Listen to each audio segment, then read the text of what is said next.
Tamam. Hadi o zaman. Tamam, açtım bir tur daha. O yüzden Cards oyunundaki gibi iki farklı devleti birleştirebilecek miyiz? Bilmiyorum ben bu Cards oyununu. Siz biliyor musunuz abi? Kart oyununu. Biliyoruz. Aha, Birbiriyle karıştıramıyoruz. aha. Karıştırmayacağız. Ee, Her bir fraksiyon kendi tarafında devam edecek ama belki çok ileride böyle bir şey yapabiliriz.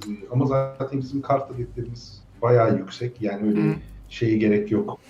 Başka fraksiyonlarla karıştırmaya gerek duymayacağımız bir kurgu kurduk.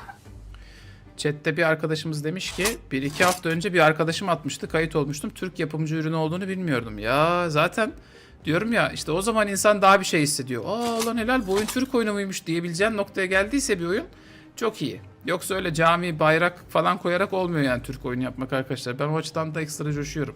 Elinize sağlık bu arada. Hakikaten ilk elimizi de oynadık. Ayıpsız kazası belası her şeyimizi oynuyoruz. Global standartlarda bir iş olmuş bu artık yani. Ha, tutar mısın tutmaz mısın piyasayı hep beraber göreceğiz ama so far so good. Abi Çağlar, bir de sana şeyi soracağım. Bu işin bir de şey tarafı var. Sen bahsetmiştin. Yani chatte de onu çok sordular açıkçası.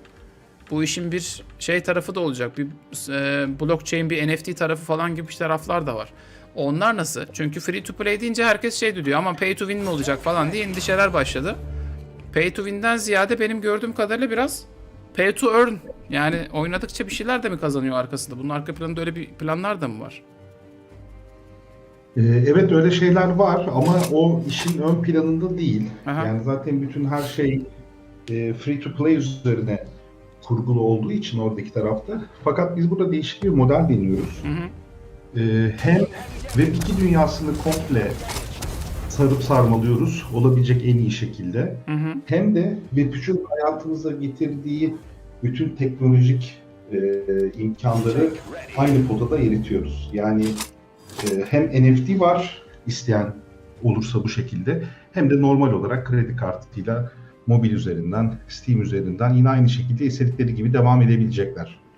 Dün çünkü yayında birkaç arkadaş bana şeyi sordu. Abi biz işte Counter Strike falan oynuyoruz. Orada çıkan kartları kullanıyoruz. Yeri geliyor mesela onları satıyoruz. Oradan bir şey sağlıyoruz falan diyorlar. Mesela bazı oyunlarda böyle kendi marketplace'leri var ya, çocuklar bir yan gelir sağlıyorlar falan.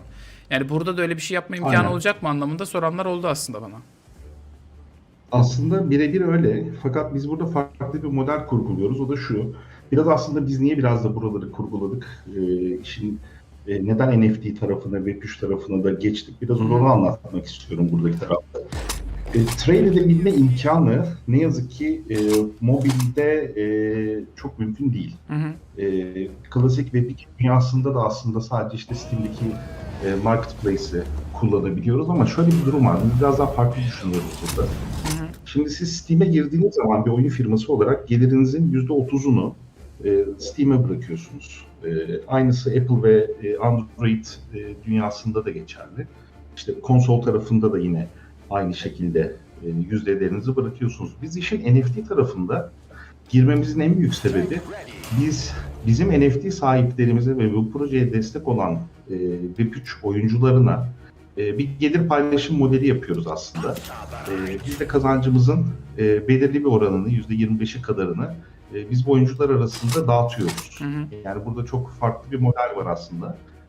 Hem oyunların içerisindeki kartların değeri arttıkça o tarafta bir gelir olabiliyor.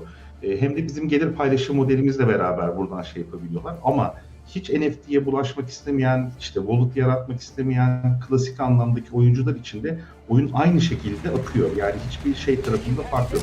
Tek fark NFT tarafında bize bu tarafta destek olan arkadaşlara biz de aynı şekilde gelir paylaşımı yaparak destek oluyoruz. Çünkü NFT tarafı biraz daha farklı bir model olarak çalışıyor bu Web3 tarafında. Oyun çıkmadan önce aslında insanlar bu oyunun NFT'lerini satın alarak bir yatırım yapmış oluyorlar burada.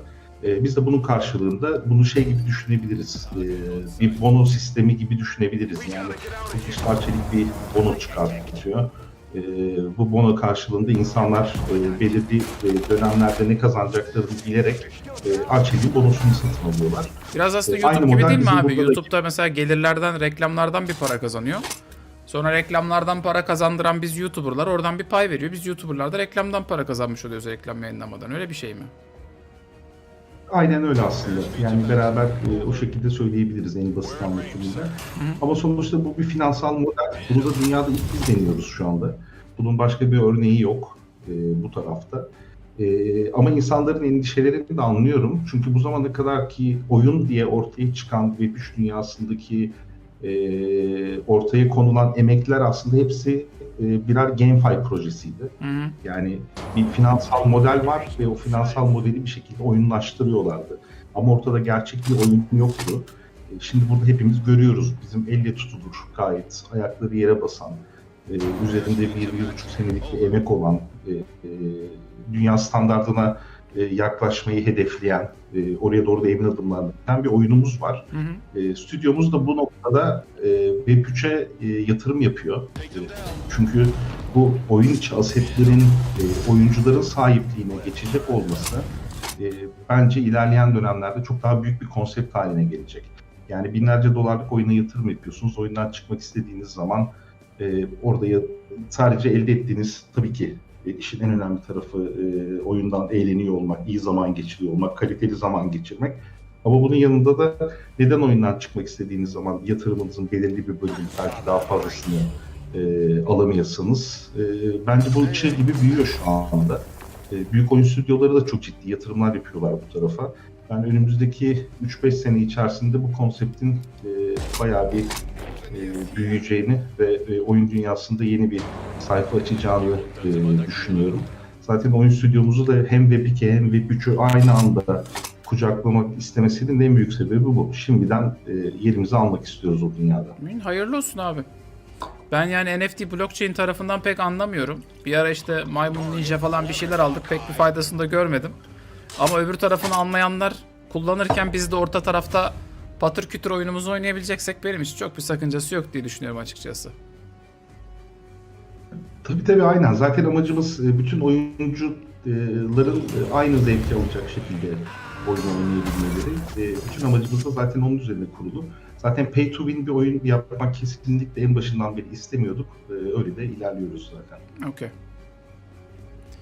Bu arada güzel dayağımı yedim ha ben. Yani çok da şey yapmak istemedim şimdi. Aynı zamanda kartların interaction'larını da gösterelim. Yoksa şu anda aslında 10 vuruş gücümüz vardı. Evet. Tertemiz dayağımızı yedik. Ya bende şey alışkanlığı var. Komutana vurma alışkanlığında hep ortayı bir temizleme alışkanlığı kalmış. Çok antika bir alışkanlık. O yüzden Yani şeyi kaçırıyorum evet, arada. Sana saldırabileceğim zaman saldırmayı da kaçırıyorum birazcık. evet, aslında yani dediğim gibi o biraz da bazen de şey kumar olabiliyor yani. Çünkü karşındaki rakibinin çektiği bir kartın ne olduğunu da bilmiyorsun. Belki çok önemli bir kart da çekmiş olabilir. Dolayısıyla o biraz da senin yani destenin stratejisine de bağlı bir şey. Yeri geldiği zaman eğer ki board'un üzerinde senin daha fazla unitin varsa karşı tarafın commander'ına saldırmayı tercih edebilirsin.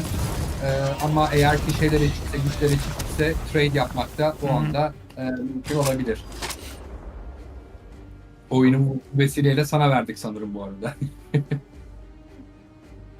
Ha yok canım daha o 9'a 9 oldu her şey. Sen oradan bir sıksan ölüyorum ben şu an. Keşke Commander'ı heal etmek için elinde bir iki bir şey olsaymış ama pek yok. Oo bir de sniper'lar geldi. Al başına belayı gerçekten.